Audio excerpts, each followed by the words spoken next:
আসসালামু আলাইকুম। গত এক সপ্তাহে আওয়ামী লীগ কেন্দ্রিক অনেকগুলো ঘটনা ঘটেছে। আমরা গতকাল আপনাদেরকে জানিয়েছি আওয়ামী লীগ আগামী স্থানীয় সরকার নির্বাচনে যে কোনো প্রক্রিয়ায় হোক সরাসরি সে নির্বাচনে অংশ নিতে না পারলেও আওয়ামী লীগ সমর্থিত লোকজন নির্বাচন করবে এবং আওয়ামী লীগ সভাপতি শেখ হাসিনাও তিনি ভারতে যেসব মিটিং করছেন বলে খবর পাওয়া যায় সেসব মিটিংও তিনি এ ধরনের ইঙ্গিতে দিচ্ছেন। এর পাশাপাশি সারা দেশে বিচ্ছিন্নভাবে আওয়ামী লীগ মিছিল করছে। আওয়ামী লীগ চট্টগ্রামে একই দিনে 3 জায়গায় মিছিল করেছিল, ঢাকায় মিছিল করেছে, নোয়াখালীতে ঘটনা ঘটেছে এবং আদালত প্রাঙ্গণেও আওয়ামী লীগ সমর্থিত আইনজীবীরা তারা মিছিল করেছেন। আমি যতটুকু খোঁজ রাখি এবং যতটুকু আমরা ধারণা করতে পারি সেটা হচ্ছে যে এই যে আওয়ামী লীগের এখন ক্ষুদ্র ক্ষুদ্র মিছিলগুলো হচ্ছে বা ছাত্রলীগের অথবা যুবলীগের মিছিল হচ্ছে, এই প্রত্যেকটা ঘটনার পেছনে ভারতে তাদের যোগাযোগ আছে। কারণ আমরা জানি সোশ্যাল মিডিয়ায় আওয়ামী লীগের লোকজন তারা ভারতে রেগুলার মিটিং করছেন। সেরকম আরেকটি ঝটিকা এবং চমক লাগানো মিছিল এবার ঢাকা বিশ্ববিদ্যালয়ের ভিতরে একদম বিশ্ববিদ্যালয়ের প্রাণ কেন্দ্র টিএসসিতে ঘটেছে। আগে খবরটা আমরা একটু জেনে নিই। ঢাকা বিশ্ববিদ্যালয়ের টিএসসিতে রাজু ভাস্কর্যের পাদদেশে ঝটিকা মিছিল করেছে নিষিদ্ধ ঘোষিত ছাত্রলীগ। এ সময় একটি মাইক্রোবাস সহ দুজনকে আটক করেছে পুলিশ। শনিবার 2 মে সকাল 6টার দিকে এই ঘটনা ঘটে।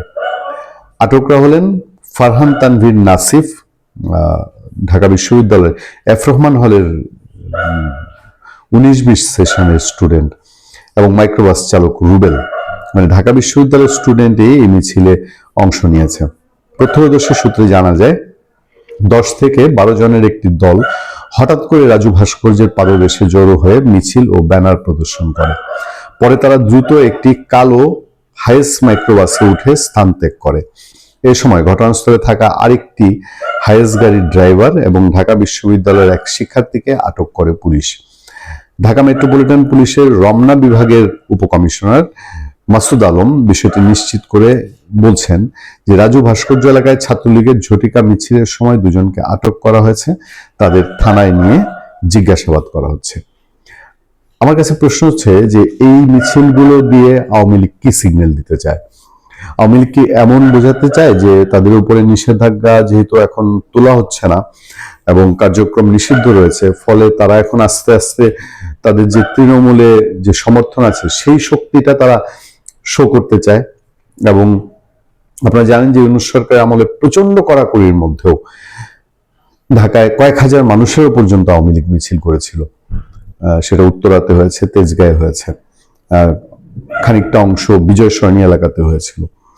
ফলে সে কি এখন তার নিজের সাংগঠনিক শক্তিকে আস্তে আস্তে ঝালাই করার চেষ্টা করছে? এবং যেটা শোনা যায় যে আগামী 6 মাস থেকে 1 বছরের মধ্যে আওয়ামী লীগের নিষেধাজ্ঞা যদি প্রত্যাহার করা না হয় তাহলে সে সাংগঠনিকভাবে চেষ্টা করবে। দেখেন, দেশে এখনো মাঠ পর্যায়ে সেনাবাহিনী রয়ে গেছে। অনেকেই ভাবেন, অনেকেই চিন্তা করেন যে নিশ্চয়ই কোনো একটা বিশেষ কারণ আছে যেই কারণে আজকে 2 বছর সেনাবাহিনী টায়ার্ড মাঠে থাকতে থাকতে তারপরও সেনাবাহিনীকে তুলে নেওয়া হচ্ছে না।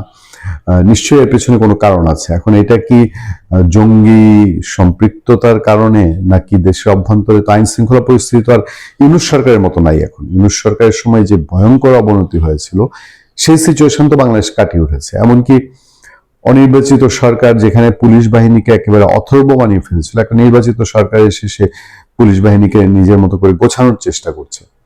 ফলে জঙ্গি তৎপরতার বাইরে আওয়ামী লীগকে কি মাথায় রেখে এমন যে সেনাবাহিনী এখনো মাঠে থাকতে হচ্ছে? এই ঢাকা বিশ্ববিদ্যালয়ের রাজু ভাস্কর্যের ছোট্ট মিছিল, কিন্তু এই মিছিলে কি বড় কোনো ইঙ্গিত দিয়ে যাচ্ছে? ভালো থাকবেন, সুস্থ থাকবেন। আপনার সাথে আমি আতিক রহমান, পূর্ণিয়া।